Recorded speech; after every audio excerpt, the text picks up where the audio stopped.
네, 동력학 6주차 강의를 시작하도록 하겠습니다. 6주차 강의의 내용은 병진운동계의 두 번째 적분 법칙, 즉 충격량, 운동량 법칙에 관련된 내용이 주 내용이 되겠습니다. 여러분들 교재 3장 5절부터 3장 6절까지의 내용이 6주차 강의 내용이 되겠고요. 오늘은 그 첫 번째 시간을 시작하도록 하겠습니다. 두 번째 적분 법칙은 금세 여러분들한테 이야기한 대로 충격량, 운동량 법칙, 영어로는 Impulse and Momentum Principle이라고 불리우는 법칙이 되겠습니다. 이 법칙이 유도된 과정을 먼저 살펴보면은 운동방정식 F는 ma라는 방정식에서 질량 곱하기 가속도 a는 가속도는 속도를 시간에 대해서 미분하는 값이고 질량은 변하지 않으니까 dt분의 dmv라고 표시할 수 있고, 이 mv가 우리가 앞에서 이미 정의한 대로 선형 운동량이 되겠습니다. 선형 운동량. 그래서 이 dt를 왼쪽으로 보내면은 이런 식이 되겠죠. 이렇게 f dt는 dmv 이렇게 되고, 이 좌변과 우변을 적분을 하게 되면은 그래서 좌변은 여기 dt로 되어 있으니까 t1부터 t2까지 적분하면 되겠고, 여기 우변은 적분하면 mv가 되는데 v1부터 v2까지 적분이 되니까 mv2 마이너스 mv1. 그래서 우리가 선형 운동량을 L이라고 우리가 표시한다고 그러는데 1지점에서의 선형 운동량을 L1 벡터, 그리고 2지점에서의 선형 운동량은 L2 벡터, 이런 노테이션을 사용하고, 여기 보이는 힘 F를 시간에 대해서 적분한 이 형태를 우리가 임펄스, 즉 우리말로는 충격량, 선형 충격량이라고 부르는 그런 내용이 되겠습니다. 그래서 이 식이 바로 우리가 Impulse and Momentum Principle, 충격량, 운동량 법칙이라고 불리우는 그런 부분이 되겠습니다. 여기 IMP 한 게 Impulse and Momentum Principle의 약자가 되겠습니다. 이 식에서 이 충격량이나 운동량은 이게 같은, 서로 더하고 빼고 할 수 있기 때문에 서로 같은 차원을 갖습니다.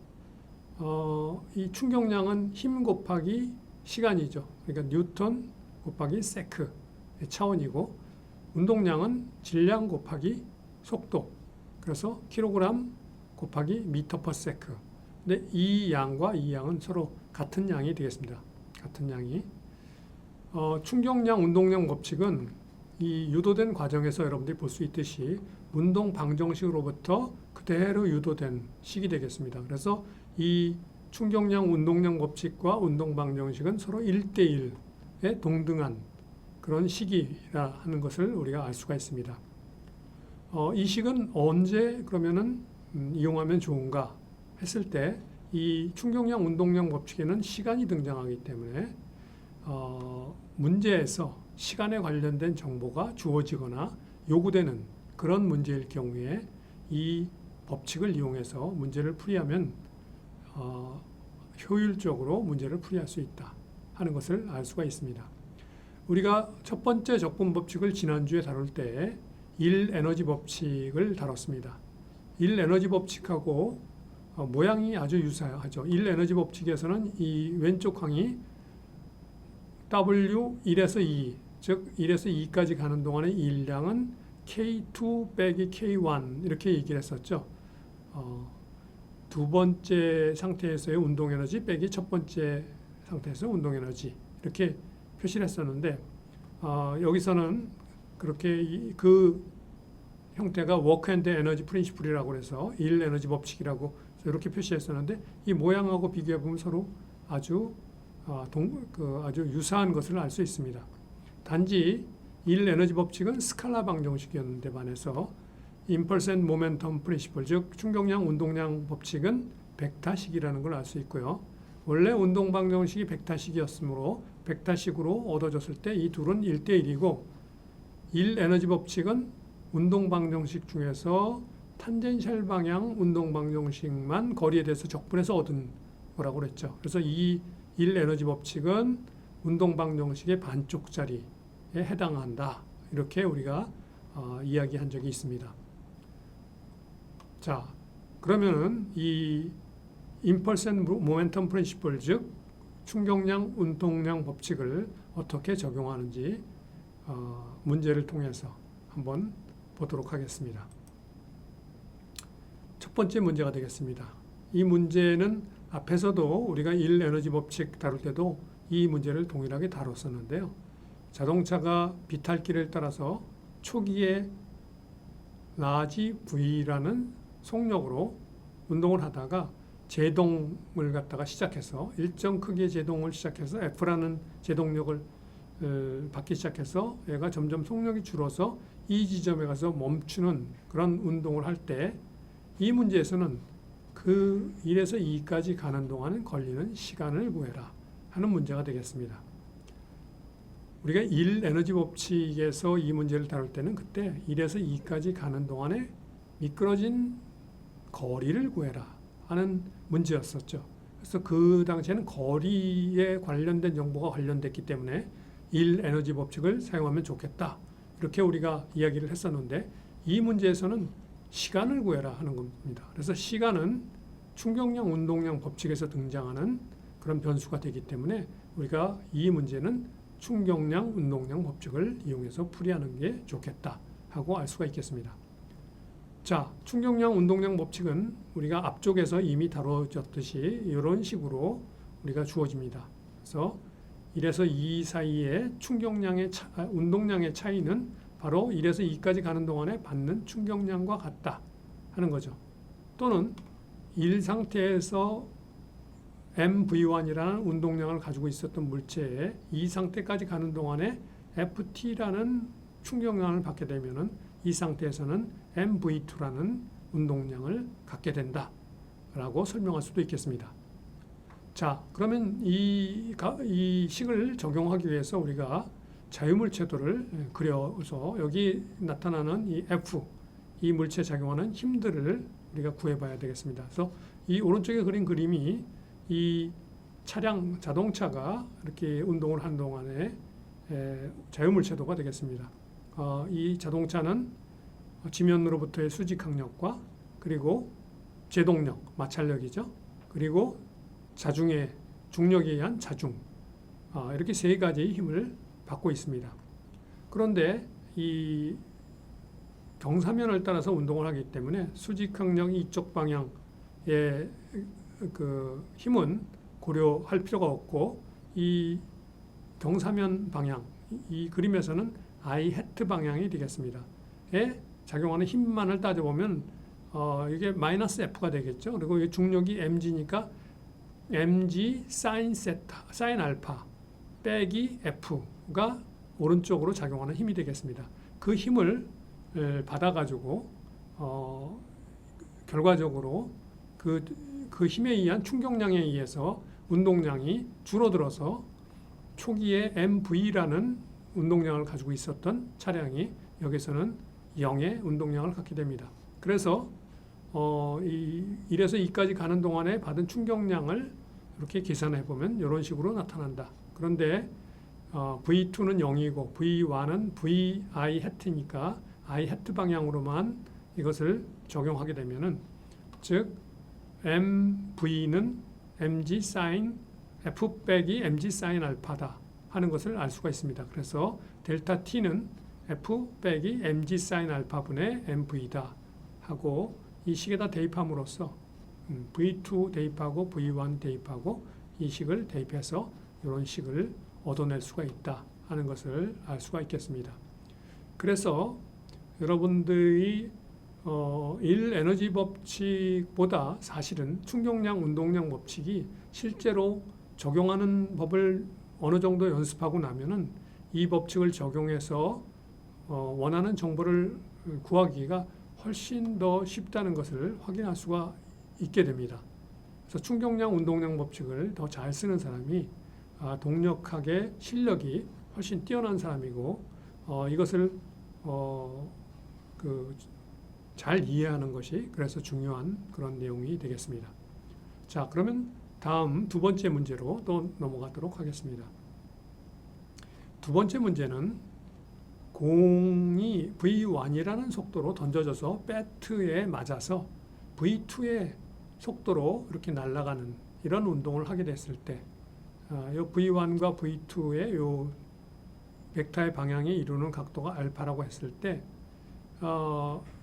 이 측정을 해보니까 공이 배트에 닿고 있는 시간이 접촉하고 있는 시간이 델타 t로 계측되었다면은 배트에 의해서 공에 가해지는 힘 크기의 평균값은 얼마인가 하는 그런 문제가 되겠습니다. 먼저 공이 배트하고 닿게 되면은 어떤 시간 동안은 얘가 눌렸다가 다시 펴지게 되겠죠. 눌렸다 펴지면서 떨어져서 이렇게 날아가게 되는데, 그래서 처음에 닿기 시작할 때는 접촉력이 0이지만 점점 그 접촉력이 커졌다가 압축될 동안 다시 압축이 펴져서 다시 떨어질 때는 접촉력이 0이 되죠. 그래서 그 접촉력을 그 크기를 그려보면 이런 식으로 그려지게 됩니다. 그래서 델타 t라는 시간 동안에 0에서 출발해서 점점 접촉력이 커졌다가 다시 줄어들어서 0이 되는 델타 t라는 시간 동안에 이런 그 접촉력의 형태를 갖게 되는데, 이때 이 접촉력이 이루는 델타 t 동안에 이루는 요 밑에 요 면적하고 동일한 면적을 갖는 델타 직사각형을 그리게 되면 그때 요 FM 값이 우리가 힘 크기의 평균 값이 되겠습니다. 자, 그래서 이 충격량 운동량 법칙을 이 문제를 위해서 적용한다 그러면 이 FDT라는 이 양은 T1부터 T2까지 얘를 적분하는 거니까 이 밑에 있는 면적을 적분하는 게 되겠는데요. 그것은 FMDT하고 같은 값을 갖게 된다 하는 것을 알 수 있고, 이 값이 이 공이 처음에 가지고 있는 그 마지막의 운동량으로부터 처음에 가지고 있는 운동량을 빼준 값이 된다 하는 거죠.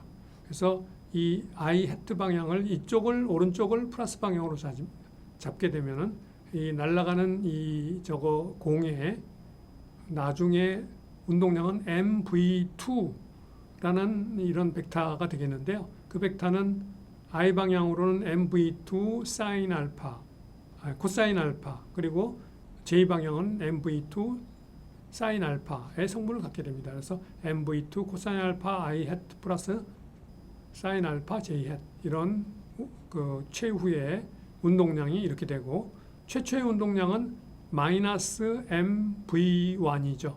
그래서 여기서 마이너스가 하나 더 들어가니까 이거는 플러스 MV1 I 해트가 된다. 그래서 이 식으로부터 우리가 FM은 델타 T분의 요 값이다 하는 것을 알 수가 있고, 자, 이것의 절대값을 취하면은 여기서 I 방향 성분의 제곱 더하기 J 방향 성분의 제곱을 스퀘어 루트를 제곱근을 취한 값이 결국 그 평균 힘 크기의 평균 값이 된다 하는 식으로부터 이 값을 이렇게 구할 수가 있게 되겠습니다. 자, 또 다른 문제로 한번 또 충격량 운동량 법칙을 적용하는 것을 살펴보도록 하겠습니다. 이 문제는 카트가 여기 MB라는 질량을 가진 카트가 있는데, 이 카트에 MA라는 질량을 가진 물체가 카트의 V라는 속력으로 베타의 각도를 이루고 이렇게 충돌하는 그런 운동을 했을 때, 이 두 물체가 실려서 최종적으로는 MB가 오른쪽으로 움직이게 돼 실리면서 이쪽으로 충격을 주기 때문에 이렇게 움직여 가겠죠. 그래서 이렇게 실린 다음에 두 물체가 여기 실려서 그 동일 속도로 수평 방향 등속 운동을 한다고 했을 때, 여기서 충돌 전에 이 시스템 MA와 MB로 이루어진 두 질량계의 전체 시스템의 운동량은 MA만 운동량을 가지고 있죠. MA, V, 그리고 코사인 베타 I 햇, 그리고 마이너스 사인 베타 j 해트죠. 이게 밑으로 떨어지니까. 그래서 이런 충돌 전에 시스템의 전체 운동량은 이렇게 되겠습니다. 근데 충돌이 일어나는 동안에는 A가 B로부터 받는 그 접촉력에 의해서 받는 그 충격량과 B가 A로부터 받는 충격량은 서로 작용 반작용 법칙에 의해서 같은 크기와 방향이 반대가 되기 때문에 그 두 충격량에 의해서 발생하는 이 시스템 전체에 작용하는 충격량은 0이 되어 버립니다. 하지만 그거 외에도 A가 B에 실리는 동안에 이 카트 MB는 지면으로부터 이 바퀴를 통해서 수직 방향으로 충격량을 받게 됩니다.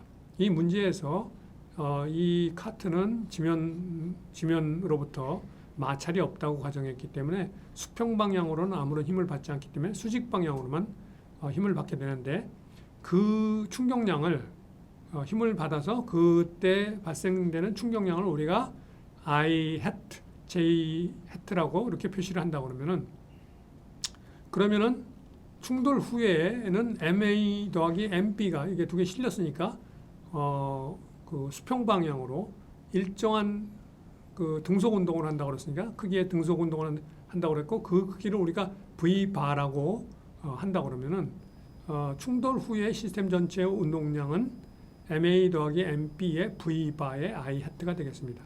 자, 이 세 가지를 충격량 운동량 법칙에다가 적용하게 되면은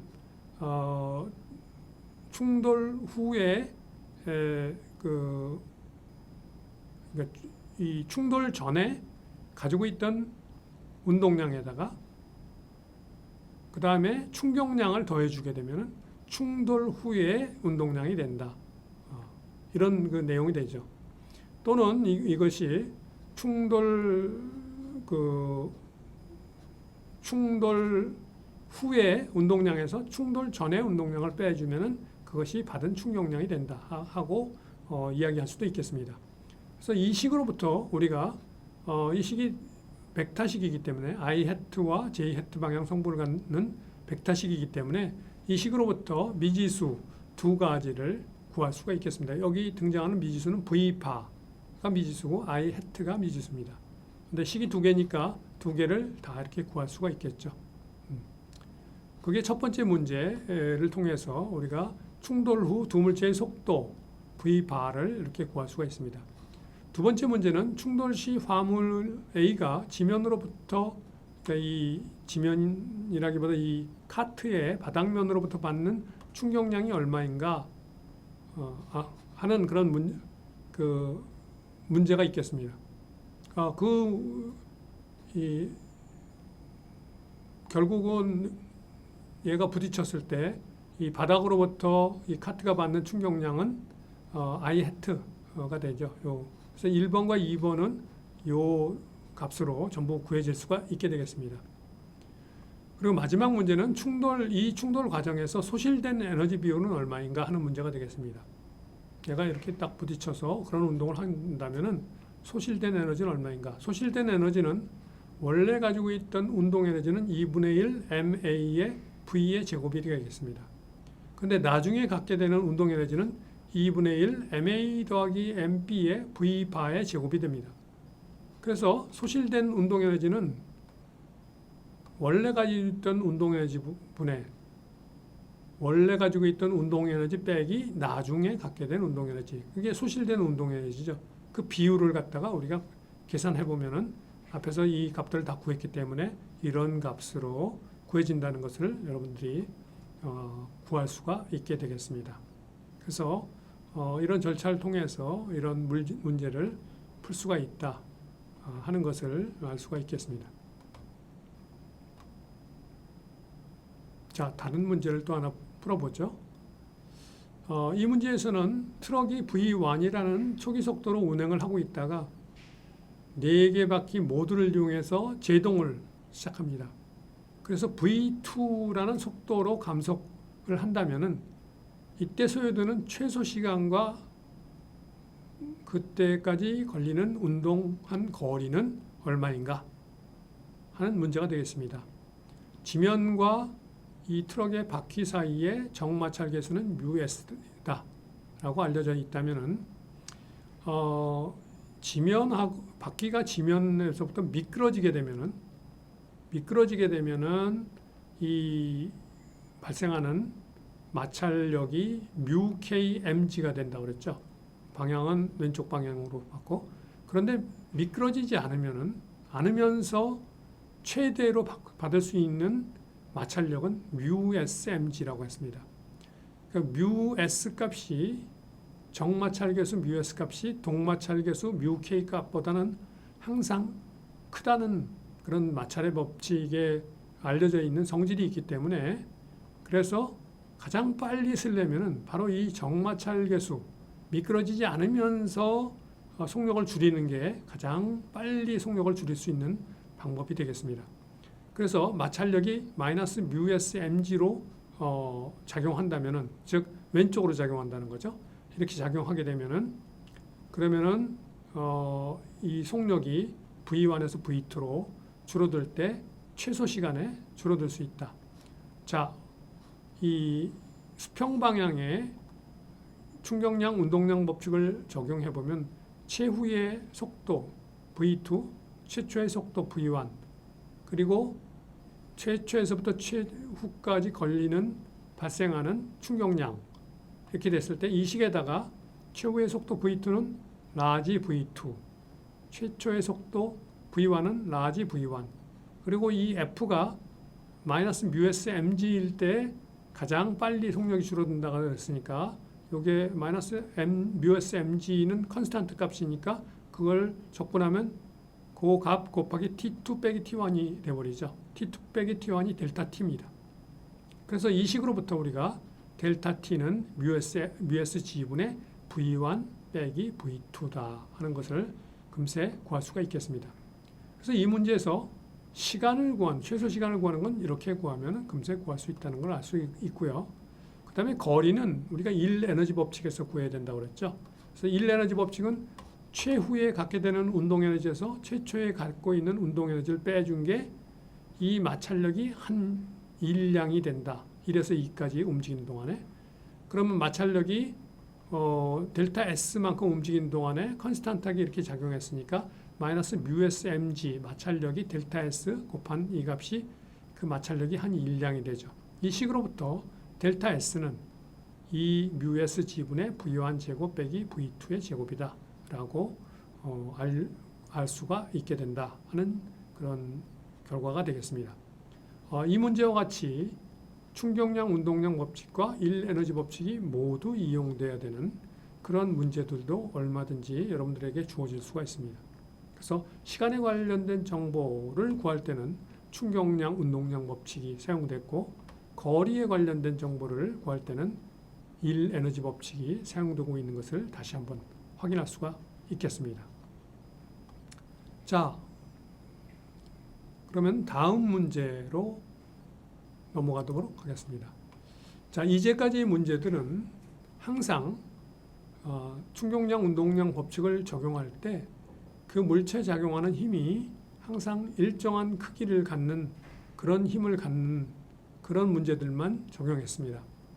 그런데 여기서는 이 상자 M을 갖다가 미는데, P라는 힘으로 미는데, 이 P가 일정 크기가 아니라 이와 같이 변하는 100뉴턴으로부터 시작해가지고 점점 줄어서 5초 후에는 0뉴턴이 되는 이런 크기를 갖는, 이런 식으로 힘이 가해졌을 때, 그때 운동 시작 5초 후에 물체의 속도를 구해라. 일단 이 P가 가해졌을 때 5초 후에 속도를 구하라 그랬을 때 이 물체가 움직일 수 있느냐 없느냐를 먼저 판단해야겠죠. 이렇게 밀 때 마찰력이 발생하게 되는데, 발생하는 최대 정지 마찰력은 μsmg가 된다 하고 알려져 있습니다. 그래서 μsmg 값을 갖다 계산해 보니까 그 시간이 t가 0초일 때 100뉴턴보다는 작더라 하는 것을 여러분이 대입해 보면 금세 확인할 수 있습니다. 여기 m 값도 주어져 있고 μs 값도 주어져 있고 g 값은 9.81을 집어넣으면 확인할 수가 있습니다. 따라서 100뉴턴으로 밀기 시작하면 얘가 움직이기 시작한다 하는 것을 확인할 수 있고, 일단 움직이기 시작하면은 이 물체는 바닥으로부터 μkmg라는 그런 마찰력을 왼쪽으로 받게 되죠. 그 마찰력을 우리가 F라고 부르자. 그러면 충격량 운동량 법칙에 의해서 이 물체가 갖게 되는 5초 후에 운동량 mv2라고 하고요. 처음 출발할 때의 운동량 mv1인데 v1이 처음에 멈춰 있었기 때문에 0이니까 이건 없는 값이 되겠습니다. 이것이 0초부터 5초까지 이 물체에 작용되는 힘을 적분한 값하고 같다. 수평방향 힘. 그래서 수평방향 힘은 오른쪽으로 밀고 있는 P라는 힘이 있고, 왼쪽으로 거슬려서 작용하고 있는 마찰력, 동마찰계수에 의한 마찰력이 작용하고 있습니다. μkmg가 작용하고 있죠. 그 힘이 F라고 했을 때 그걸 집어넣게 되면 F는 컨스탄트한 값이지만 P는 컨스탄트한 값이 아니어서 이전 문제까지는 그냥 이게 P도 컨스탄트고 F도 컨스탄트라면 P-F 델타 T는 0에서 5초까지니까 5초가 되겠죠. 그렇게 바깥으로 그냥 끄집어냈지만 P가 이제 시간에 대해서 변하기 때문에 이제는 이 함수를 시간 T에 대해서 적분을 해야 됩니다. 여기 100-20T를 적분하게 되면 100T- 이게 20이 아니라 10T 자승이 되죠. 10T 자승. 그리고 이 F는 컨스탄트니까 FT가 되겠습니다. 그래서 T가 0에서부터 5까지 적분하게 되면은 이걸 대입해서 정리하면은 M으로 이 오른쪽에 있는 것을 나눠주게 되면은 6분의 100-5 빼기 10 곱하기 5의 자승. 이게 10이죠. 20이 아니라 10의 자승. 이렇게 해가지고 요게 μk g 델타 t 이렇게 돼서 19.59 메타퍼스크라는 결과가 얻어지게 됩니다. 자, 두 번째 문제는 이 물체가 도달하는 속도의 최대값을 구하라 하는 문제가 되겠습니다. 두 번째 문제, 속도가 최대가 되는 시점은 언제인가 하는 걸 우리가 알아야 되겠죠. 그것은 바로 이 미는 힘 P하고 마찰력 F하고가 같아질 때, 처음에는 이 P가 F보다 크기 때문에 오른쪽으로 점점 속력이 증가하죠. 그러나 P가 F보다 작게 되면은 그때부터는 속력이 다시 감소하게 됩니다. 따라서 증가하다 감소하는 그 중간 지점이 바로 P하고 F가 같아지는 지점이죠. 그래서 P는 100-20T로 주어지고 F는 μkmg로 주어지니까 여기서부터 시간 T는 3.68초다 이렇게 주어지게 되고, 그래서 이 3.68초까지 충격량 운동량 법칙을 적용하게 되면은 3.68초에서의 운동량을 mvmax라고 하고, 그리고 초기 출발할 때의 운동량은 mv1이고, 이게 0초에서부터 3.68초까지 p-f의 dt 이렇게 하면은 이제 이 위에 나온 이 식에다가 3.5가 아니라 3.68을 대입해서 이 Vmax를 구해보면은 Vmax가 22.5 메타퍼세크다. 그래서 앞에서 구했던 이 속력 19.59보다 22.5 메타퍼세크가 더 큰 걸 알 수 있죠. 그래서 이게 그 3.68초까지는 속력이 증가하다가 그 후에 점점 줄어서 19.59로 5초에서는 이런 속력을 갖게 되는 것을 확인할 수가 있게 되겠습니다. 자, 이제까지의 내용이 우리가 충격량 운동량 법칙을 어떻게 적용하는가 하는 것에 대한 충격량 운동량 법칙이 유도된 과정, 그리고 그것이 실제로 문제들에 어떻게 적용되는가 하는 것들을 쭉 살펴보았습니다. 자, 여기서부터 출발해서 이제 충격량 운동량 법칙에서 아주 자주 등장하는 현상이 한 가지가 있습니다. 그것이 바로 다음에 다룰 내용인데요. 그 현상은 충돌이라는 현상이 되겠습니다. 이 충돌이 두 물체 사이에 서로 부딪히는 것을 충돌이라고 하는데 우선 충돌의 종류를 우리가 여기에 이렇게 구분해 봤습니다. 충돌의 종류는 크게 봤을 때는 중심 충돌이라는 게 있고 편심 충돌이라는 게 있습니다. 그리고 중심 충돌에는 직접 중심 충돌과 경사 중심 충돌이 있습니다. 그러면 중심 충돌은 뭘 얘기하느냐? 이 두 물체의 질량 중심을 연결하는 방향이 이 두 물체의 접선의 수직인 방향일 때, 즉 법선 방향일 때, 그때 직접 이 중심 충돌이라고 얘기를 하고요. 두 물체의 그 질량 중심점을 연결하는 방향하고 두 물체의 접선의 수직인 방향하고 일치하지 않으면은 이것을 편심 충돌이라고 합니다. 이런 편심 충돌이 일어나면은 충돌이 일어날 때는 항상 요 법선 방향으로 힘을 주고받기 때문에 이 편심 충돌이 일어나면 회전 운동이 발생하죠.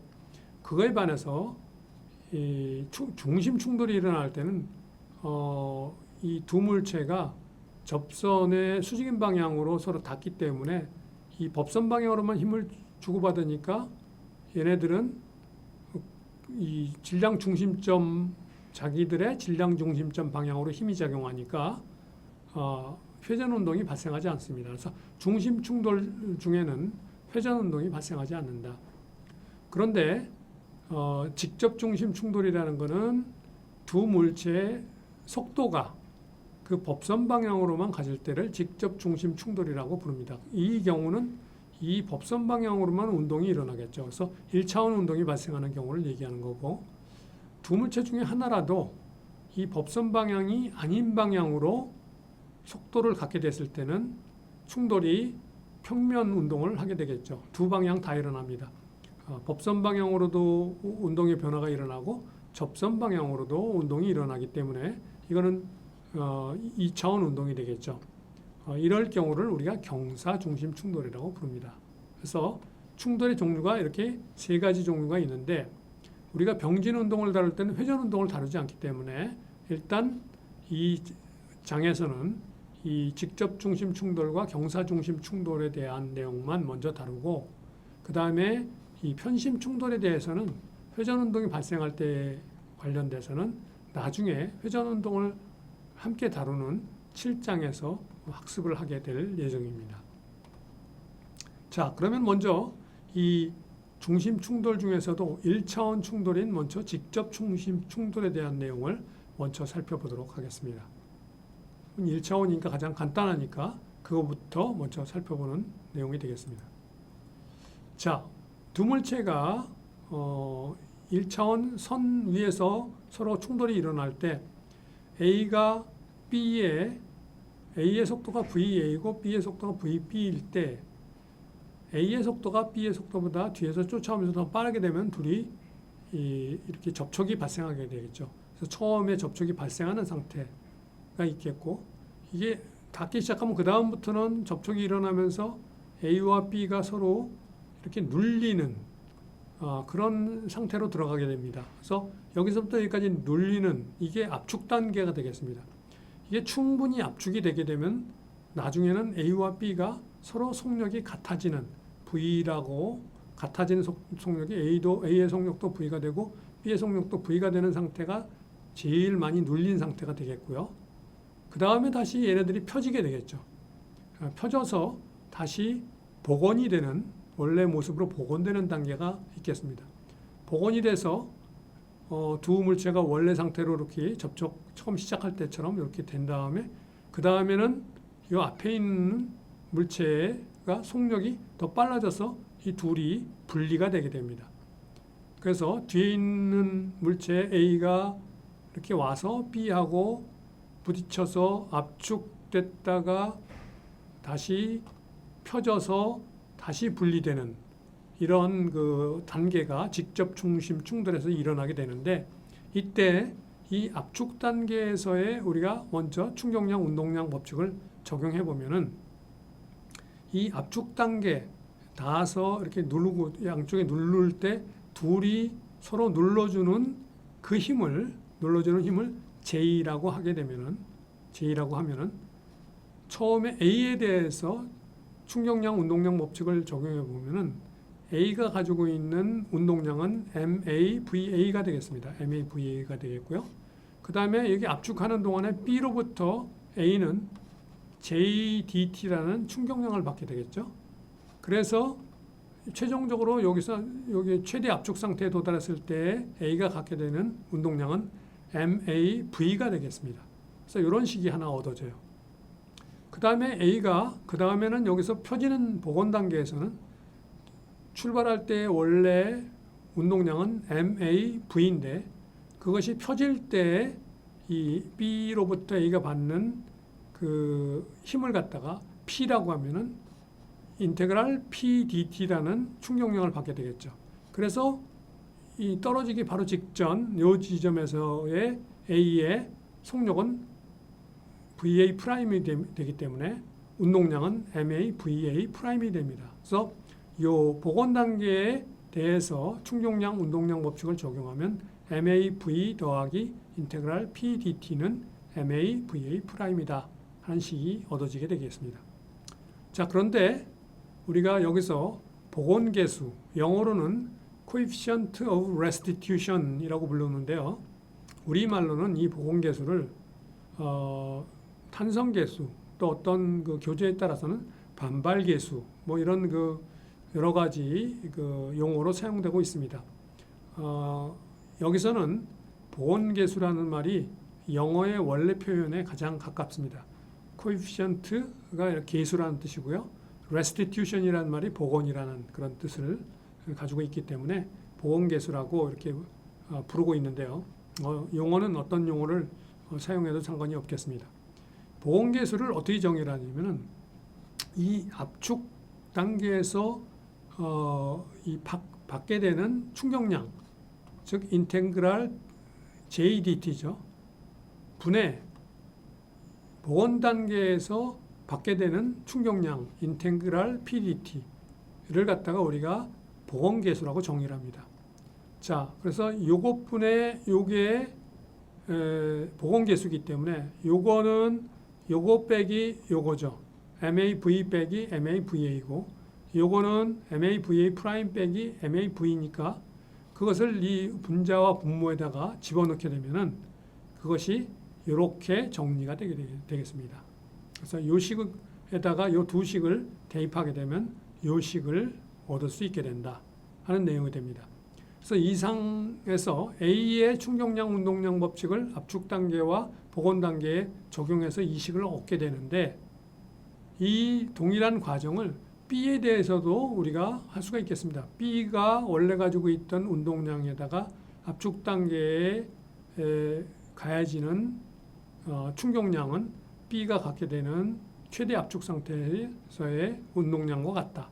그리고 최대 압축 상태에서 출발한 B의 운동량에다가 복원 단계에 가해지는 충격량을 우리가 더해주게 되면 B의 최종 단계에서의 운동량과 같다 하는 식을 또 이 과정하고 동일하게 거쳐볼 수 있겠습니다. 그렇게 되면은 이 앞에서 얻었던 이 식과 동일한 형태의 식을 얻을 수가 있다는 것을 확인할 수 있습니다. 그래서 이 두 식이 얻어지게 되는데요. 여기서 이 두 식이 분모는 분모끼리 빼주고 분자는 분자끼리 빼주게 되면은 그러면은 이런 식을 얻을 수가 있습니다. 그래서 이 식이 원래 복원계수의 정의는 이렇게 정의된 거지만 이 복원계수 정의로부터 이 식이 이렇게 유도되게 되는데 이 유도된 식의 의미를 살펴보면은 충돌 전에 두 물체의 상대 속도가 되죠. 그리고 이건 충돌 후에 두 물체의 상대 속도의 크기, 충돌 전의 상대 속도의 크기가 바로 복원계수로 정의된다 하는 것을 알 수가 있습니다. 그래서 이 식이 우리가 충돌 문제를 다룰 때 흔히 많이 사용되는 그런 식이 되겠습니다. 자, 이 식을 이용해서 문제를 풀이하는 것들을 이제 앞으로 보게 될 텐데요. 먼저 이 식에 대해서 우리가 조금 더 살펴보도록 하겠습니다. 복원계수를 우리가 이렇게 얻었는데요. 이 식을 들여다보면은 만일에 VA 프라임하고 VB 프라임하고 같으면은 이 값이 0이 돼 버리겠죠. 이 값이 0이 돼 버릴 겁니다. 그건 무슨 얘기냐면은 A하고 B가 충돌 후에 서로 붙어서 움직인다는 얘기죠. 그래서 그것은 완전 소성 충돌이라고 얘기를 하고요. 분모하고 분자가 같아지면은 이 값이 1이 되겠죠. 그래서 분모하고 분자가 같은 조건이 이렇게 주어지게 됩니다. 이 보건계수라는 것은 이 0에서부터 1 사이의 값만을 갖게 됩니다. 왜냐하면 이 두 개의 값이 서로 VA가 VB보다 크고요. VB 프라임 VA 프라임보다 크기 때문에 이 두 값이 서로 더 커지게 되면은 에너지가 증가하는 현상이 일어나기 때문에 보공계수는 0에서 1 사이의 값만을 갖는다 하는 게 알려져 있고요. 두 물체의 충돌 시 외력이 작용하지 않는다면은 충격량 운동량 법칙에 의해서 충돌 전에 이 두 물체로 이루어진 질량계의 운동량은 A의 운동량 더하기 B의 운동량은 충돌 후에 A의 운동량 더하기 B의 운동량과 같다 하는 식이 성립되죠. 그리고 서로 주고받는 충격량은 합치면 0이 돼버리기 때문에 이 식이 성립하게 됩니다. 이 식을 정리하면은 이런 식으로 정리할 수가 있겠습니다. 여기 있는 요 VA 프라임 항은 왼쪽으로 넘기고 여기 있는 VB 항은 오른쪽으로 넘기게 되면 이런 식이 얻어지게 되겠고, 여기 우리 완전 탄성 충돌 조건에서 요 VA 프라임은 오른쪽으로 넘기고 VB는 왼쪽으로 넘기면 이런 식이 되죠. 이런 식이 얻어집니다. 그래서 요 식과 요 식을 서로 좌변은 좌변끼리, 우변은 우변끼리 곱한 다음에 2분의 1을 취하게 되면은 그 식을 취해가지고 정리해 보면은 이런 식으로 최종적으로 정리될 수가 있습니다. 그래서 이 식이 갖는 의미는 충돌 전에 A와 B가 갖고 있는 운동 에너지의 합은 충돌 후에 A와 B가 갖고 있는 운동 에너지의 합과 같다 하는 것을 알 수 있습니다. 즉 충돌 전후에 운동 에너지가 보존된다 하는 식을 나타내는데요. 그게 어떤 조건에서 이게 성립하는 거냐면 바로 2가 1일 때, 완전 탄성 충돌일 때만 그 운동 에너지가 보존된다. 완전 탄성 충돌이 아니면 2가 1보다 작으면은 운동 에너지가 충돌 후의 운동 에너지가 충돌 전의 운동 에너지보다 작아지게 되겠죠. 그러면 그 충돌이 일어나면서 그 소실된 운동 에너지는 어디로 갔느냐? 소리 에너지로 갈 수도 있고 열 에너지로 갈 수도 있고 여러 가지 다른 그 역학적 에너지가 아닌 그런 에너지로 옮겨갈 수가 있다 하는 것을 알면 되겠습니다. 자, 우리가 직접 중심 충돌, 즉 1차원 운동, 두 물체가 법선 방향으로만 속력을 가질 때 그때 이런 그 수식이 성립한다는 것을 직접 중심 충돌의 경우에 대해서 살펴본 게 되겠고요. 다음은 경사 중심 충돌에 대해서 한번 살펴보도록 하겠습니다. 영어로는 oblique central impact 이렇게 얘기를 하는데요.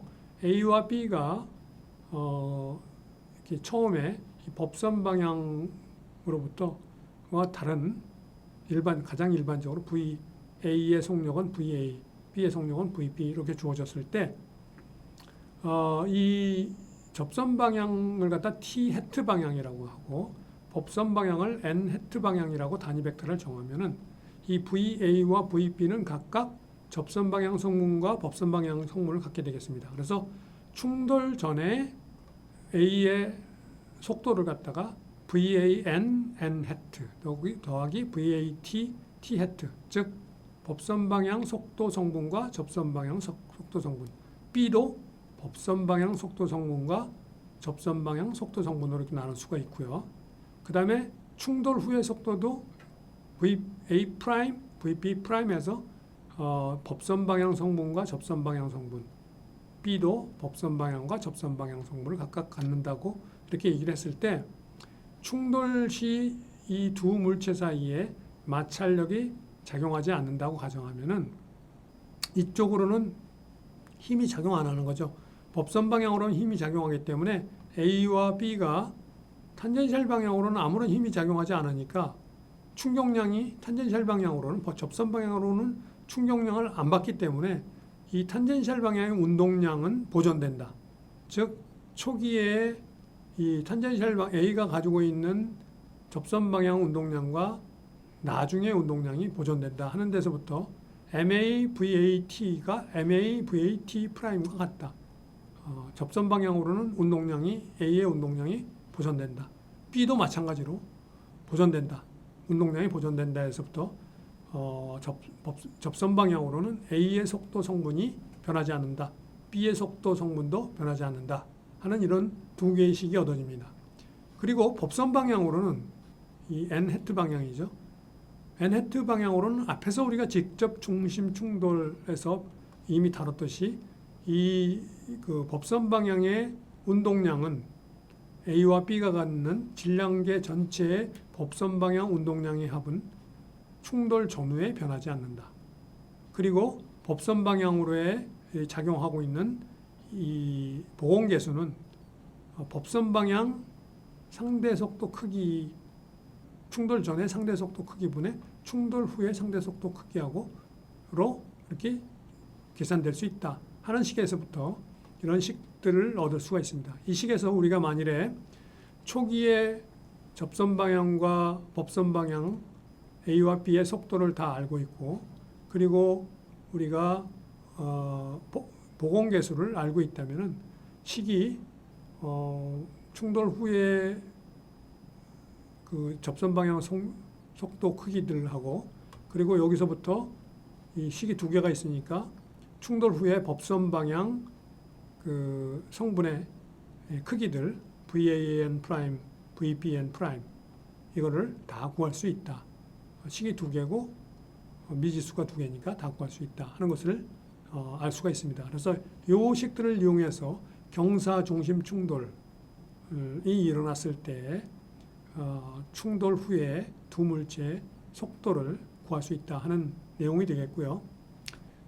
여기서 다룰 때 이게 충돌할 때 서로 이 접선 방향으로는 마찰력이 작용하지 않는다고 그랬는데, 만일에 접선 방향으로 마찰력이 작용한다면은 그러면 이 A가 이쪽 방향으로 작용하면 얘가 돌게 되겠죠. B도 돌게 되고, 그렇게 되면 A, B가 회전 운동을 우리가 고려해야 됩니다. 그래서 그런 경우에 대해서는 우리가 회전 운동을 고려하는 7장에서 다뤄질 수 있는 그런 문제가 되겠습니다. 그래서 그건 역시 마찬가지로 마찰력이 작용한다고 그러면 충돌 시에 그 중심 충돌을 하더라도 마찰력이 작용하게 된다면은 그때는 그 회전 운동을 고려하는 그런 그 문제로 다루어져야 된다 하는 것을 알 수 있어서, 여기서는 우리가 병진 운동을 고려하고 있기 때문에 그것은 나중에 7장에서 다루도록 하겠습니다. 자, 그러면은 이런 그 충돌이 관련된 문제를 하나 풀어보도록 하겠습니다. 여기 충돌이 관련된 문제는요, 여기 보면은 여기 공이 H1이라는 높이에서 V2라는 속력으로 이렇게 던져져서 얘가 멈춰져 있는 어떤 평판, 스프링 그 강성이 K라는 강성에 의해서 지지되고 있는, 이렇게 멈춰져 있는 요 판 위에 땅 부딪혀서 그래서 이렇게 튀어 올랐는데, 튀어 오른 거를 갖다가 측정해 보니까 H2만큼 튀어 오른다. 그랬을 때 충돌 직후에 이 판 질량이 캐피탈 M으로 주어지는, 라지 M으로 주어지는 요 판의 속도를 구해라 하는 문제가 주어졌다 하면은, 일단 이 공이 이렇게 날아가서 여기 부딪혀서 이 공이 이 V의 속도로 이쪽으로 던져진다 그러면은 이쪽 속도는 일정하겠죠. 그래서 이쪽 속도는 변하지가 않습니다. 그리고 얘가 중력 때문에 이렇게 떨어지게 되면은 얘가 H1의 높이가 되면은 이 Y 방향, 수직 방향의 속도는 바로 이게 충돌 직전의 속도는 이 위치 에너지가 이 수직 방향의 운동 에너지로 바뀌게 되겠죠. 그래서 그 충돌하는 수직 방향의 속력을 V라고 하면은 mgh1이 2분의 1 mv 제곱이 되겠습니다. 그래서 여기서부터 V는 루트 2gh1이라는 게 계산될 수 있습니다. 충돌 전후에 이 질량계의 운동량이 보존되기 때문에 충돌 전에 법선 방향 운동량이 mv만 가지고 있죠. 얘는 움직이지 않고 있었으니까 저게 없죠. 그럼 충돌 후에 이 스몰 m의 이 v 프라임으로 튀어오르게 되면은 수직 방향 성분이 mv 프라임 그리고 이 라지 m이 갖는 그런 그 속력을 갖다가 캐피탈 V라고 하면은 mv 프라임 플러스 mv가 되겠습니다. 그러면 이게 충돌 전에 스몰 m과 라지 m이 갖는 운동량의 합이고요. 연직 방향. 이 mv 프라임 플러스 라지 m, 라지 v가 충돌 후에 연직 방향으로 갖게 되는 이 질량계의 운동량의 합입니다. 그리고 서로 부딪히면서 주고받는 충격량은 서로 플러스 마이너스가 되니까 없어지죠. 자, 그런데 여기서 우리가 이 V로 튀어올라온 애가 갖게 되는 운동 에너지가 결국은 H2만큼 이렇게 튀어올라오기 때문에 결국 mgh2가 2분의 1 mv 프라임 제곱이 되겠죠. v 프라임 제곱이 되기 때문에 여기 v 프라임으로 튀어오르니까 그래서 여기서부터 v 프라임은 마이너스 루트 2gh2라는 걸 알 수 있습니다. 지금 플러스 값도 있는데 v 프라임이라는 거는 지금 v 이 밑에 쪽을 플러스로 잡았을 때 얘는 위로 튀어 올라가니까 마이너스 값이 되는 겁니다. 여기 플러스 방향을 이렇게 잡았죠. 연직 방향에. 그래서 이렇게 되니까 여기다가 대입하게 되면은 이 라지 v가 라지 m분의 mv 빼기 mv 프라임 이렇게 되는 거죠. 그래서 라지 m분의 mv가 요거죠. 루트 2gh1. 그다음에 mv 프라임이 요거 빼니까 다시 빼기 되니까 플러스 돼서 루트 2gh2가 됩니다. 그래서 이와 같은 그 속도를 갖게 된다. 이 m이 하는 것을 우리가 알 수가 있겠습니다. 자, 이 속도의 크기가 되겠습니다. 판의 속도의 크기. 부호까지 따진다면은 사실은 이 라지 m이 밑으로 움직이니까 여기 플러스로 되는 거죠. 그래서 여기 플러스로 되어 있는 것을 알 수가 있습니다. 자, 그 다음에 공과 판 사이의 보공계수를 구해라. 이걸 통해서 그러면은 보공계수는 뭐라고 그랬냐면 충돌 전에 두 물체 사이의 상대 속도분의 충돌 후의 상대 속도라고 그랬죠. 그래서 충돌 전에는 공만 v라는 속도를 가지고 있었고 하단 방향으로 충돌 후에는 판의 속도분의 빼기 공의 속도 이렇게 됐죠. 근데 이 공의 속도가 이게 마이너스였으니까 마이너스 플러스가 된 거죠. 그래서 정리하면 이런 값으로 얻어진다는 것을 알 수가 있습니다. 이 문제를 풀면서 여러분들이 이 판이 충돌 후에 얼마나 압축되는지를 그 길이를 구해봐라. 이런 문제가 주어진다면 그런 문제는 1에너지 법칙을 써야겠죠. 압축되는 그 길이, 거리에 관련된 문제가 되니까 그래서 이런 문제도 함께 풀 수가 있는 그런 문제가 되겠습니다. 그래서 어떤 문제가 주어질 때 그 문제를 통해서 우리가 어떤 적분 법칙을 이용해서 풀이하는 게 좋은지 하는 것을 잘 판단하는 것이 여러분들이 문제를 풀이하면서 익혀야 되는 중요한 능력이 되겠습니다. 자, 일단 우리가 그 충격량, 운동량 법칙에 관련된 내용 중에 지금 이 충돌과 관련된 그런 내용들을 다루고 있는데요. 일단 그 오늘 6주차 첫 번째 시간은 여기서 마치고 이어서 두 번째 시간에서 이 내용들을 계속 이어서 다뤄보도록 하겠습니다. 오늘 강의 6주차 첫 번째 시간 강의는 여기서 마치도록 하겠습니다. 여러분 수고 많이 했습니다.